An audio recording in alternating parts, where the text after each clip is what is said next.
मित्रों नमस्कार, और मैं हूं आपका मित्र कमल नंदलाल, और मैं आप सभी दर्शकों का हार्दिक अभिनंदन करता हूं, वेलकम करता हूं आपके अपने ही चैनल कमल नंदलाल में, फेसबुक, यूट्यूब और IGTV नेटवर्क पे। सबसे पहले आपसे एक रिक्वेस्ट के चैनल अभी अपने नए फॉर्मेट में है तो उसे लाइक करें, सब्सक्राइब करें और शेयर ज़रूर करें, क्योंकि आपका शेयर बहुत बड़ा काम करेगा। आपका शेयर इस ज्ञान को, इस नॉलेज को दूसरों तक भी पहुंचाएगा और ब्लेसिंग्स आपको मिलेंगी। तो ब्लेसिंग ज़रूर लीजिए, अच्छा काम कीजिए, शेयर ज़रूर कीजिए और बेल आइकन दबाइए ताकि हमारी सारी नोटिफिकेशंस जो हैं आप तक पहुंच पाएँ। दोस्तों, खास दिन है, गुरुवार का दिन है और इस दिन हम वास्तु विद कमल नंदलाल लेके आते हैं और इसमें कुछ ऐसा आपको बताते हैं जो आम तौर पर उपलब्ध नहीं होता। आज का हमारा जो विषय है, जो हमारा टॉपिक है, वो बहुत खास है। आपसे एक सवाल, क्या आप जानते हैं कि कुछ मूर्तियां, धार्मिक चित्र, धार्मिक मूर्तियां भी आपके जीवन में धन की कमी लेके आती हैं? जी हाँ। टॉपिक क्या है हमारा? वास्तु शास्त्र के अनुसार भगवान की मूर्तियों के कारण भी जीवन में आती है धन की कमी। अब आप बोलेंगे, पंडित जी कैसी बात करते हैं आप? भगवान से हम प्रार्थना करते हैं, हर घर में आपको मूर्तियां पड़ी हुई दिखाई दे जाएंगी। तो मेरा एक आपसे सवाल और है, कितने घरों के अंदर आप भरा पूरा धन देखते हैं? लगभग दुनिया की 70 से 75% लोग धन की कमी महसूस करते हैं अपने जीवन में। तो कहीं ना कहीं कुछ गड़बड़ है ना? आज जानते हैं इस बारे में, वास्तु के माध्यम से जानेंगे, शास्त्र के अनुसार जानेंगे। देखिए, वास्तु शास्त्र के अनुसार हमारे घर, दुकान या कार्यालय में पड़ी हुई हर वस्तु जो है उसका हमारे जीवन पर गहरा प्रभाव पड़ता है। कुछ चीज़ों का अच्छा भी प्रभाव पड़ता है, कुछ चीज़ों का बुरा भी प्रभाव पड़ता है। घर, दुकान या कार्यालय, हमारा ऑफिस या हमारी इंडस्ट्री के एक आलय में, एक कोने में या एक छोटे से रूम में या एक लकड़ी के बॉक्स में भगवान की मूर्तियां रखने की परंपरा पुराने समय से चली आ रही है और इसी को ही कभी हम पूजा स्थल, पूजा घर, पूजा का आलय बुला लेते हैं। लोक मान्यताओं के अनुसार मूर्तियों की पूजा और दर्शन करने से सकारात्मकता बढ़ती और घर में सुखद वातावरण रहता है।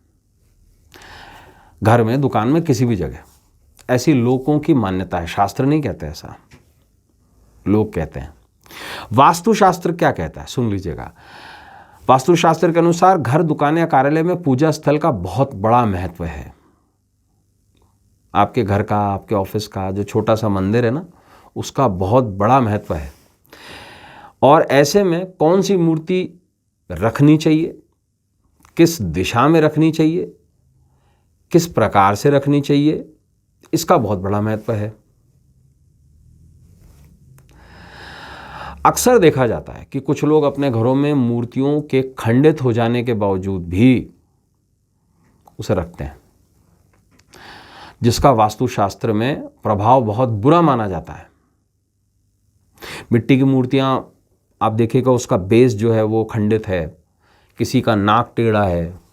ऐसी कुछ मूर्तियां नीचे आप फोटो में भी देख पाएंगे। खंडित मूर्तियां और कटे फटे धार्मिक चित्र या वो फ्रेम जिसमें कांच तड़के हुए हैं, ये वास्तु दोष पैदा करते हैं जो घर के सदस्यों की सेहत पर सबसे पहले बहुत बुरा प्रभाव डालता है। तो पहला सुख निरोगी काया यहीं पर खत्म हो जाता है।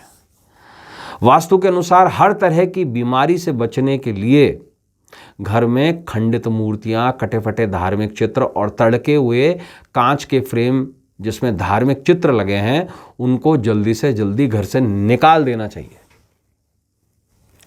देवी देवता की कई जो मूर्तियां अगर किसी के घर में हों, अब हम आगे बढ़ रहे हैं इस टॉपिक पर, देवी देवताओं की कई मूर्तियां हों और वह आमने सामने कभी विराजित, जैसे आपने एक जगह भगवान शंकर की और दूसरी जगह इसी के अपोजिट में पार्वती की अगर पिक्चर लगा रखी है, लक्ष्मी की पिक्चर लगा रखी है, तो ये शुभता नहीं देगी, अशुभता देगी।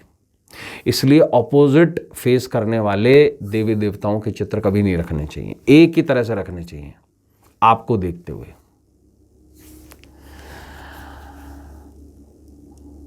देखिए, ये मूर्तियां रखने से आमने सामने नकारात्मक प्रभाव बढ़ता है और इससे लाभ की बजाय नुकसान होता है। हम चाहते तो बहुत अच्छा है, लेकिन हो जाता है नुकसान। खंडित मूर्तियां, धार्मिक चित्र और तड़के हुए कांच के फ्रेम की पूजा करना फल रहित होता है। ये तो होता ही होता है, लेकिन इसके साथ साथ आपके विचारों में अशुद्धि आ जाती है और मन अशांत रहता है। अब देखिए, सब कुछ मन पर निर्भर करता है। अगर आप मान लीजिए आप टीचर हैं, है ना, आपके घर में अगर कोई ऐसी स्थिति है और आप पढ़ा रहे हैं और आपका क्लास में मन ही नहीं है, आपका मन अशांत है, तो यहाँ तो आप बच्चों को पीट देंगे और पढ़ाएंगे भी तो भी गलत। अगर आप बिजनेसमैन हैं तो फैसले गलत लेंगे, आपके ट्रांजैक्शन में दिक्कत आ जाएगी। वास्तु के अनुसार खंडित मूर्तियों की पूजा करने से जीवन में नकारात्मकता बढ़ती है, नेगेटिविटी, और भाग्य कमजोर पड़ता है। वास्तु शास्त्र के अनुसार घर, दुकान या कार्यालय में किसी भी मूर्ति की लंबाई और उसकी चौड़ाई अंगूठे के साइज से ज़्यादा नहीं होनी चाहिए। यानी कि अगर अपन कैलकुलेशन लगाएंगे तो 2.25 इंच से ज़्यादा मूर्ति की लंबाई भी ना हो और उसकी चौड़ाई भी ना हो। चित्रों में ये नहीं होता, मूर्ति में होता है। चित्र कितने भी बड़े आप रख सकते हैं उसमें, चित्रों में, फोटोज़ में कोई प्रॉब्लम नहीं है। ठीक है, इस बारे में ध्यान रखें। गणपति की मूर्ति या चित्र लगाते समय एक बात का ज़रूर ध्यान रखें कि किसी भी स्थिति में उनकी जो पीठ है वो दक्षिण दिशा या नैऋत्य में ना हो। यानी कि गणपति जो है वो उत्तर की तरफ ना देख रहे हो, दक्षिण की तरफ भले देखें, उसमें कहीं कोई दिक्कत नहीं है। अदरवाइज इसका विपरीत प्रभाव पड़ता है, अशुभता आ जाती है। भगवान की ऐसी कोई भी मूर्तियां, तस्वीर घर के मंदिर में नहीं रखनी चाहिए जो युद्ध मुद्रा में हो। जैसे काली जो संहार कर रही है, महिषासुर मर्दिनी दुर्गा का एक स्वरूप है जिसके अंदर वो महिषासुर का वध कर रही हैं, या भगवान कृष्ण और अर्जुन की वो तस्वीर जो महाभारत के रण में है, या कोई भी देवता जो किसी राक्षस का या पापी का संहार कर रहा हो, ऐसी फोटो घर में या ऑफिस में नहीं रखनी चाहिए। कुल मिला के भगवान रौद्र रूप में नहीं हो, प्रसन्न मुद्रा में हो और आशीर्वाद देते में हो। बेडरूम में भगवान की मूर्ति नहीं रखनी चाहिए किसी भी कीमत पे। चाहे आप अगर सिंगल बेडरूम में हो, बेटर है ना रखें मंदिर घर में, लेकिन बेडरूम में मंदिर नहीं होता, ना ही कोई धार्मिक पिक्चर लगती है। सिर्फ रोमांटिक लाइफ को बढ़ाने के लिए राधा कृष्ण की झूला झूलते हुए तस्वीर बेडरूम में लगाई जा सकती है। पूजा घर में एक ही भगवान की एक से ज़्यादा मूर्तियां रखने से वास्तु दोष होता है। आपने देखा ना, दीपावली के समय गिफ्ट मिल जाते हैं, आपने उसको उठाकर पूजा घर में रख दिया और आपने समझा भगवान डबल खुश हो रहे हैं, ट्रिपल खुश हो रहे हैं। सब बेकार की बात है ये, इससे वास्तु दोष उत्पन्न होता है।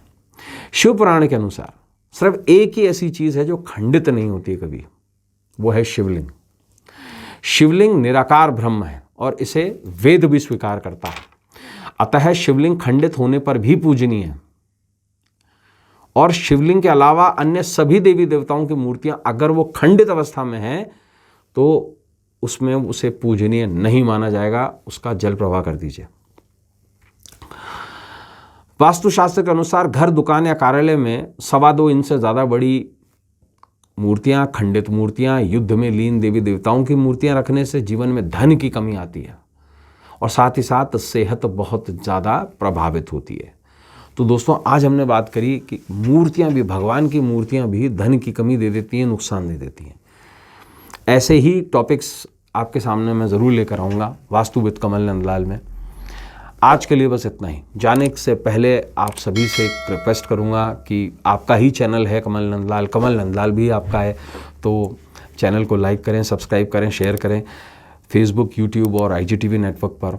और अब इस उम्मीद के साथ इजाज़त दीजिए कि हम सभी का जो भविष्य है वो सुखम हो, सफल हो और शुभ हो। इजाज़त दीजिए। नमस्कार, नमः शिवाय, हर हर महादेव।